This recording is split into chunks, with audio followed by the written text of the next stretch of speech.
दोस्तों, कैसे हो आप सब। उम्मीद करता हूँ शायद सब ठीक हो गए। तो दोस्तों, अभी अपनी चल रही है राजस्थान ज्योग्राफी की क्लास। अपनी एक क्लास पहले हो चुकी है जिसमें हमने राजस्थान की उत्पत्ति के बारे में पढ़ा था, जैसे राजस्थान का निर्माण कैसे हुआ, इसके अलावा राजस्थान की स्थिति, अक्षांश, देशांतर, राजस्थान का क्षेत्रफल, राजस्थान की अंतर्राष्ट्रीय सीमा, अंतर्राज्यीय सीमा कि भाई किस किस कंट्री से ये अंतर्राष्ट्रीय सीमा लगाता है और किस किस स्टेट से अंतर्राज्यीय सीमा लगाता है। ये पढ़ा था अभी तक अपन ने। चलो तो अब बिना टाइम वेस्ट किए अपनी क्लास शुरू करते हैं। आज हम राजस्थान के ऐतिहासिक एवं भौगोलिक स्थल के बारे में पढ़ेंगे एवं देखेंगे कि उनकी वर्तमान स्थिति के बारे में कि वो कहाँ पर हैं अभी। उससे पहले मैं आप सभी को राजस्थान का अपडेटेड मैप दिखाना चाहता हूँ, जो आपको वीडियो में दिख रहा होगा। यह है राजस्थान का न्यू अपडेटेड मैप नए ज़िलों के साथ, और उनमें नए ज़िलों के साथ उसमें शुभंकर लिख रहे हैं उनके। अपडेटेड मैप है ये न्यू राजस्थान का दोस्तों। अब हम जो कुछ भी पढ़ेंगे इसी में से पढ़ना होगा। अब आगे आने वाले एग्ज़ामों में देखने होंगे कि भाई क्वेश्चन किस टाइप के आते हैं। भाई अपडेटेड ज्योग्राफी के आते हैं या जो पुरानी ज्योग्राफी है उससे आते हैं क्वेश्चंस।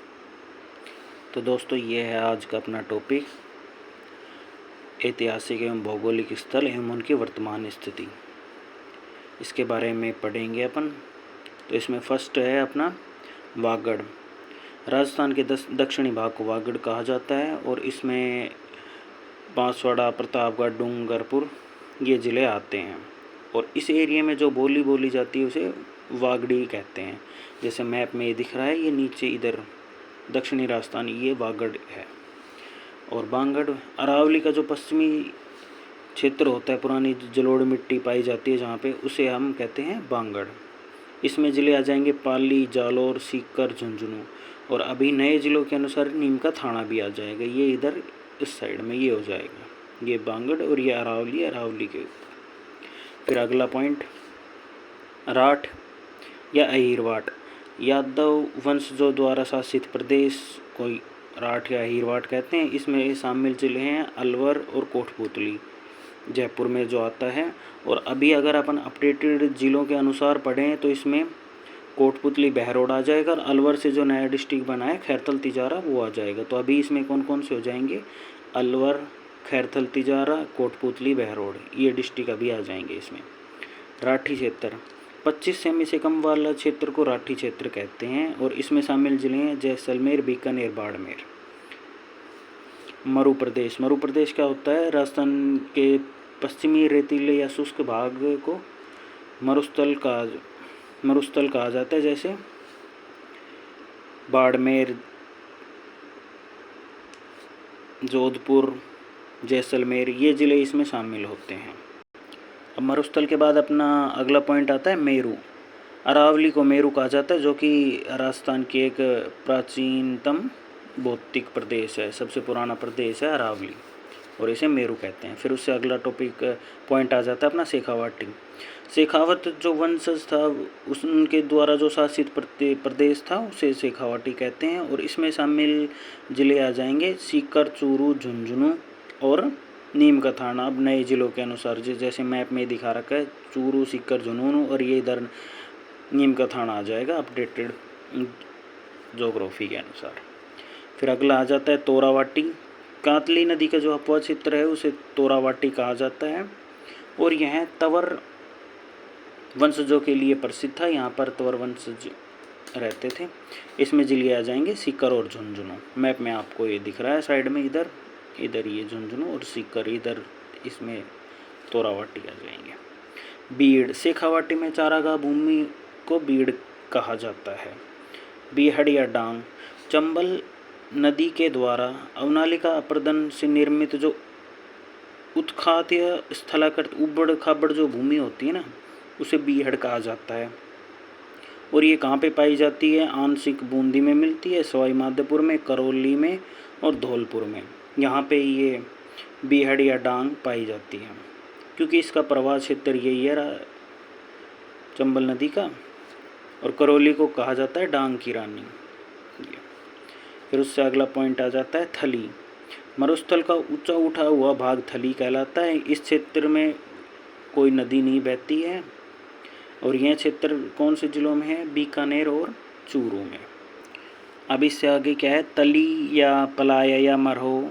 मरुस्थल में बालू का स्तूप के मध्य निम्न भूमि या तल को तली कहा जाता है। जैसे ये आपको दिख रही है ना, ये मरुस्थल है, मरुस्थल के ये दो वो दिख रहे हैं, इनके अंदर जो ये यहाँ पे ये भूमि दिख रही है, इसको तली कहा जाता है। और सर्वाधिक ये कहाँ मिलते हैं? जैसलमेर में पाए जाते हैं सर्वाधिक। फिर अगला अपना पॉइंट है भोराट। कुंभलगढ़ पहाड़ी और गोगुंदा पहाड़ी है ना, उसके मध्य का जो पठारी क्षेत्र है उसे अपन भोराट कहते हैं। यहाँ पे तो ये राजसमंद हो जाएगा, और यहाँ ये उदयपुर हो जाएगा और डूंगरपुर। यहाँ पे जो पहाड़ियाँ मिलेंगी ना उन्हें भोराट कहेंगे। यहाँ कुंभलगढ़ की पहाड़ियाँ और गोगुंदा की पहाड़ियाँ। और भोमट कहाँ हो जाएगा? उदयपुर, ये यहाँ पे, और डूंगरपुर। और उदयपुर और डूंगरपुर के मध्य स्थित पठारी क्षेत्र को भोमट कहा जाता है। यहाँ पे सबसे ज़्यादा भील जनजाति पाई जाती है, अतः ये भीलों के लिए प्रसिद्ध क्षेत्र है। माल, अगला पॉइंट, हाड़ौती पठार को माल कहा जाता है। इसका निर्माण बेसाल्ट लावे से हुआ था। और यह किन किन जिलों में फैला हुआ है? कोटा, बूंदी, बारा, झालावाड़, इन जिलों को कहते हैं, जैसे मैप में दिखा रखा है ये, कोटा, बूंदी, बारा, झालावाड़। और प्रतापगढ़ और झालावाड़ को आ जाएगा उसे मालवा प्रदेश कहते हैं। देखो ये बता रखा, मालवा प्रदेश, प्रतापगढ़ था, झालावाड़, जहाँ मालवा पठार का विस्तार है उसे मालवा प्रदेश के नाम से जाना जाता है, जैसा अभी आपन ने मैप में दिखा दिया था पीछे। उससे अगला पॉइंट है मेवात। मेव जाति के क्षेत्र को मेवात कहा जाता है। जहाँ पे मतलब सबसे ज़्यादा मेव जाति रहती है उसे मेवात कहा जाता है। और इसमें सबसे ज़्यादा क्या आते हैं? अलवर और भरतपुर। ये यहाँ पे पूर्व की साइड में अलवर और भरतपुर इधर। फिर मेवल, बांसवाड़ा व डूंगरपुर के मध्य स्थित पहाड़ी क्षेत्र को मेवल कहा जाता है। मेवात तो अलवर और भरतपुर में, जहाँ पे मेव जाति सबसे ज़्यादा रहती है उसे तो मेवात कहते हैं। और मेवल क्या है? बांसवाड़ा व डूंगरपुर के मध्य जो पहाड़ियाँ हैं ना, उनको जो एरिया है उसे मेवल कहते हैं। अगला आ जाएगा अपना मत्स्य संघ। राजस्थान के एकीकरण के प्रथम चरण को मत्स्य संघ कहा जाता है। और मत्स्य संघ का नाम ये किसने दिया था? के.एम. मुंशी ने दिया था। और इसमें कौन कौन से ज़िले शामिल हैं? अलवर, भरतपुर, करौली, धौलपुर। अगर अपन अपडेटेड ज़िलों के, नए ज़िलों के अनुसार देखें तो इसमें अलवर, अब खैरतल तिजारा नया डिस्ट्रिक्ट बन गया तो इसमें खैरतल तिजारा भी आ जाएगा। तो अब कौन कौन से ज़िले हो जाएंगे? अलवर, खैरतल तिजारा, भरतपुर, करौली, धौलपुर। मत्स्य क्षेत्र, अलवर के दक्षिण पश्चिमी क्षेत्र को मत्स्य क्षेत्र कहा जाता है। इसकी राजधानी बैराठ या विराटनगर थी प्राचीन काल में। अगला अपना पॉइंट आ जाता है ब्रजनगर। भरतपुर क्षेत्र को ब्रजनगर कहा जाता है, जो मुख्यतः यूपी से सीमा लगाता है। ब्रजनगर एक अपना झालावाड़ के झालरापाटन का प्राचीन नाम भी है ब्रजनगर। उससे आगे क्या आ जाता है? मेवाड़। गोहिल वंशजों द्वारा शासित प्रदेश को मेवाड़ कहा जाता है, जिसमें शामिल जिले कौन कौन से हैं? उदयपुर है, चित्तौड़गढ़ है, राजसमंद है, भीलवाड़ा, ये जिले आते हैं अपने मेवाड़ प्रदेश में। मारवाड़, राजस्थान के पश्चिमी क्षेत्र को मारवाड़ कहा जाता है। और इसमें कौन कौन से ज़िले आ जाएंगे? मुख्यतः जोधपुर संभाग के, जो जोधपुर संभाग है, जोधपुर संभाग में जो ज़िले आते हैं जयपुर, उदयपुर, इसमें अपने जोधपुर संभाग में आ जाएंगे जैसलमेर, जोधपुर, बाड़मेर, ये आ जाएगा अपना जोधपुर संभाग, और इसे मारवाड़ कहते हैं। मेरवाड़, अजमेर व आंशिक राजसमंद के क्षेत्र को मेरवाड़ कहा जाता है, जो मैप में दिखा रखा है। मारवाड़ तो इधर ये जोधपुर संभाग हो गया अपना, और ये मेरवाड़ ऊपर हो गया, और ये मेवाड़ ये नीचे हो गया। उदयपुर, चित्तौड़गढ़, ये राजसमंद, भीलवाड़ा, ये हो गया मेरवाड़, और ये मेरवाड़। योध्या प्रदेश, ऐतिहासिक काल में राजस्थान के उत्तरी भाग को योध्या कहा जाता था। वर्तमान में इसका विस्तार श्रीगंगानगर में और हनुमानगढ़ ज़िले में, यहाँ पे ऊपर श्रीगंगानगर और हनुमानगढ़, यहाँ इन दोनों ज़िलों में इसका विस्तार है योध्या प्रदेश का। फिर अगला पॉइंट है जांगल प्रदेश। मुख्यतः बीकानेर और उत्तरी जो जोधपुर का भाग है ना, उसे जांगल प्रदेश कहा जाता था। और इसे जांगल प्रदेश क्यों कहा जाता है? क्योंकि इसमें कटीली वनस्पति और ये झाड़ियाँ उड़ियाँ ऐसी पाई जाती है, तो इसलिए इसे जांगल प्रदेश कहा जाता है। और जांगल प्रदेश की राजधानी क्या थी? अहीर छत्रपुर। अब अहीर छत्रपुर यह नागौर का प्राचीनतम नाम था और यह सपादलक्स जांगल प्रदेश की राजधानी थी। अब पढ़ते हैं सपादलक्स। चौहान वंश द्वारा शासित प्रदेश को सपादलक्स कहा जाता है, जिसका और इसका विस्तार कहाँ कहाँ है? अजमेर, नागौर एवं आंशिक जयपुर में इसका विस्तार है। फिर उसके बाद पढ़ते हैं ढूंढाड़। ढूंढ नदी के क्षेत्र को ढूंढाड़ कहा जाता है और इसमें ढूंढाड़ में कौन कौन से जिले आते हैं? जयपुर आता है, दौसा आता है, टोंक आता है। और ढूंढाड़ ये है, ढूंढाड़ क्षेत्र है, तो ढूंढाड़ क्षेत्र में इसमें बोली कौन सी बोली जाती है? ढूंढाड़ी बोली बोली जाती है इधर। और अब इसमें नए जो ज़िले हैं बने हैं, तो उसमें कोटपूतली, बहरोड भी इसमें शामिल हो जाएगा। कुरुक्षेत्र फिर अगला पॉइंट। अलवर के उत्तरी भाग को ऐतिहासिक काल में कुरु प्रदेश के नाम से जाना जाता था। कुरु जनपद इसकी राजधानी थी। अगला पॉइंट है सूरसेन। ऐतिहासिक काल में राजस्थान के पूर्वी क्षेत्र को सूरसेन जनपद कहा जाता था। मथुरा सूरसेन की राजधानी थी और इसमें शामिल जिले कौन कौन से आते हैं? भरतपुर, करौली, धौलपुर। उससे आगे फिर क्या है? हया है। हाड़ा वंश द्वारा शासित प्रदेश को हया है कहा जाता है और इसमें शामिल जिले कौन कौन से हैं? बूंदी और कोटा। ये अपने 2 जिले आ जाएंगे इसमें।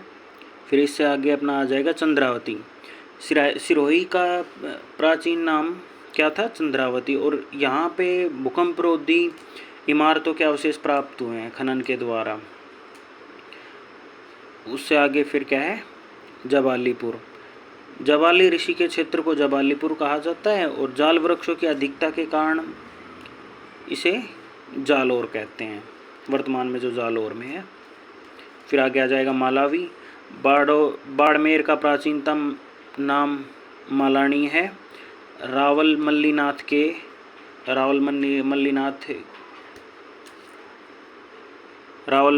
जी के कारण ये मालानी क्षेत्र प्रसिद्ध है। फिर अगला आ जाएगा मांड गायिका के क्षेत्र को मांड कहा जाता है, जिसका मुख्य विस्तार जैसलमेर में है। वल मांड के चारों ओर का क्षेत्र वल कहलाता है। तो यहाँ पे ये क्षेत्र समाप्त होते हैं। ये राजस्थान के कुछ ऐतिहासिक एवं भौगोलिक क्षेत्र थे और भाई ये कौन से डिस्ट्रिक्ट में आते हैं वो बताएगा आप। अब ये नीचे कुछ क्वेश्चंस हैं, कुछ फैक्ट हैं जो बताता हूँ तुम्हें। क्रुडिमम क्या है? मरुस्थल में पाई जाने वाली एक प्रकार की घास है। मोरजिया बनोला क्षेत्र के किसके उत्पादन के लिए प्रसिद्ध है? लोहा के लिए। माही बजाज परियोजना का सर्वाधिक लाभ किसे मिलता है? बांसवाड़ा को। राजस्थान की सबसे अधिक प्रोटीन युक्त घास सेवण, और सेवण घास कहाँ पाई जाती है? लाठी सीरीज में। और किसकी शरण स्थली है ये? गोडावण की। और राजस्थान की वस्त्र नगरी किसे कहा जाता है? भीलवाड़ा को। किस नदी के किनारे वाराद्री स्थित है? आना सागर, अजमेर में। माल खेत की पहाड़ियाँ कहाँ स्थित हैं? सीकर में। तो यहाँ पे अपना ये टॉपिक कंप्लीट होता है। राजस्थान के ऐतिहासिक और भौगोलिक प्रदेश थे और कल अपन एक नया चैप्टर शुरू करते हैं। तो मिलते हैं फिर अगली क्लास में।